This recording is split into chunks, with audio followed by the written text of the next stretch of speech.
سرکار دو عالم صلی اللہ علیہ وسلم کی مجلس لگی ہوئی ہے، صحابہ تشریف فرما ہیں، بیٹھے ہوئے۔ ایک صحابی نے سوال کیا کہ یا رسول اللہ، ہمارے محلے میں ایک خاتون ہے جو بڑی عبادت گزار ہے، فرائض بھی پڑھتی ہے، نوافل بھی پڑھتی ہے، نماز کی بھی بڑی پابند، روزے رمضان کے بھی رکھتی ہے اور سارا سال نفلی روزوں کی بھی پابند ہے۔ وہ اکثر اوقات تسبیح استغفار کرتی رہتی ہے۔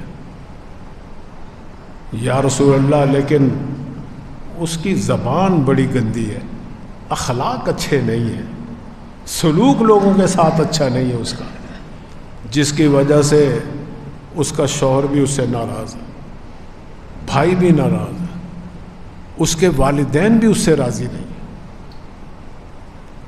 یا رسول اللہ، میرے پڑوس میں ایک اور عورت رہتی ہے، وہ عبادت تو واجبی کرتی ہے، ضروری جو فرض عبادت ہے وہی کرتی ہے، نوافل نہیں پڑھتی، وہ روزے صرف رمضان کی رکھتی ہے، باقی کوئی نفلی روزہ نہیں رکھتی۔ یا رسول اللہ، کوئی زیادہ تسبیح استغفار بھی نہیں کرتی، لیکن اس کا سلوک لوگوں کے ساتھ بڑا اچھا ہے، اخلاق بڑے اچھے اس کے۔ اپنے حسن اخلاق اور حسن سلوک کی وجہ سے وہ شوہر بھی اس سے راضی ہے، بھائی بھی اسے پسند کرتے، ماں باپ بھی اس کی قدر کرتے۔ میں پوچھنا یہ چاہتا ہوں، ان دونوں عورتوں کا آخرت میں کیا انجام ہوگا؟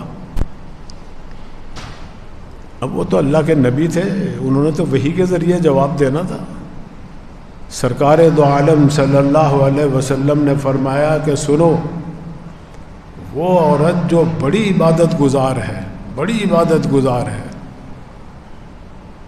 اپنے بد اخلاقی کی وجہ سے آخرت میں جہنم میں جلے گی، اور وہ خاتون جو واجبی عبادت کرتی ہے، صرف فرض عبادت کرتی ہے، نوافلی عبادت نہیں کرتی، اپنے حسن سلوک اور حسن اخلاق کی وجہ سے آخرت میں جنت میں جائے گی۔ اب سرکار، یہ حدیث سے بات ثابت ہو رہی ہے کہ جس کے معاملات صحیح ہوں گے، اپنے بھائی کے ساتھ، بہن کے ساتھ، ماں باپ کے ساتھ، ہمسائے کے ساتھ، شوہر کے ساتھ، بیوی کے ساتھ، اولاد کے ساتھ، یہ معاملات جو ہیں اس کی وجہ سے جنت میں جائے گا آدمی۔ اور بھی اگر کسی نے کسی پہ ظلم کیا، کسی کی حق تلفی کی، دیکھو ایک کتاب ہے در مختار، ہمارے درس نظامی مدارس میں پڑھائی جاتی ہے، تخصص والوں کو، جنہوں نے تخصص پی ایچ ڈی کرنی ہو نا، ان کو پڑھائی جاتی ہے، فتاوے کی کتاب ہے، اس میں فتوے ہے اس میں۔ یہ آپ سوال لے کے آئیں گے، اس میں دیکھ کے مفتی جواب دے گا آپ کو۔ اس میں یہ مسئلہ، یہ حدیث، یہ روایت لکھی ہوئی ہے کہ اگر کوئی شخص مسلمان کسی کا ایک درم کا ایک دانہ، ایک دانے کہتے اسے، یعنی ایک پیسہ کہہ لو، جیسے ہمارے 100 پیسوں میں سے روپے کے 100 پیسے اور اس کا ایک پیسہ، وہ درم کا چھٹا حصہ بنتا ہے جس کو دانگ کہتے ہیں۔ فرمایا کہ جس نے کسی کا ایک دانگ ظلمن کھایا ہوگا، قیامت کے دن 600 مقبول نمازیں اس کو صلے میں دی جائیں گی، مقبول، جو اللہ کے ہاں قبول ہو چکی ہوں گی۔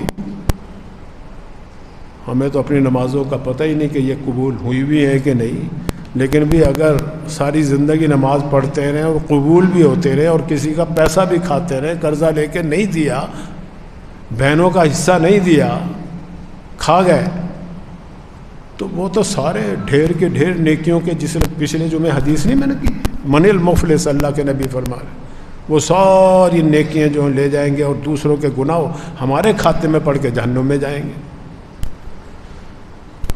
تو آج جو سب سے زیادہ اہم معاملات، جس کی وجہ سے میں نے یہ آیت پڑھی اور جس میں نے کہا کہ اس کی زیادہ ضرورت ہے بیان کرنے کی، کیونکہ اس میں آج کی بیماریوں کا علاج موجود ہے۔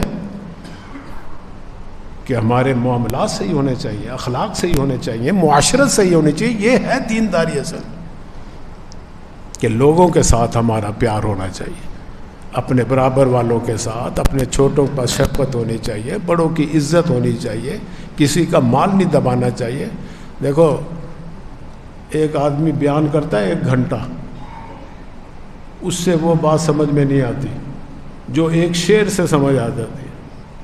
شعر 2 مصرعوں پہ مشتمل ہوتا ہے، اس میں ایک یوں سمجھ لو کہ سمندر کو کوزے میں بند کیا ہوا ہوتا ہے.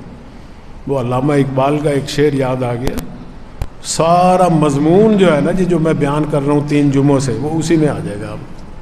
اور اس نے بھی کوئی اپنی طرف سے نہیں کیا، اپنے علم قرآن و حدیث کی روشنی میں اس نے یہ شعر کا.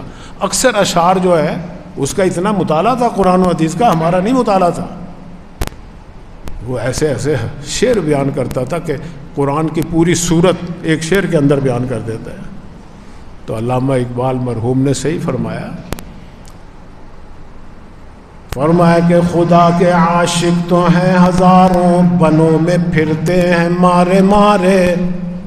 اللہ کے عبادت کرنے والے، پرستش کرنے والے، پوجا کرنے والے غاروں میں بھی ملیں گے، پہاڑوں میں بھی ملیں گے، ایک ٹانگ پہ کھڑے ہو کے چلے کاٹنے والے بھی ملیں گے آپ کے. جی اللہ کی پوجا ہو رہی ہے، اللہ کی عبادت ہو رہی ہے، جی ساری ساری رات جاگنے والے بھی ملیں گے. فرمایا کہ خدا کے عاشق تو ہیں ہزاروں، بنوں میں پھرتے ہیں مارے مارے. خدا کے عاشق تو ہیں ہزاروں، بنوں میں پھرتے ہیں مارے مارے. میں اس کا عاشق بنوں گا جس کو خدا کے بندوں سے پیار ہوگا. یہ ہے اصل دینداری.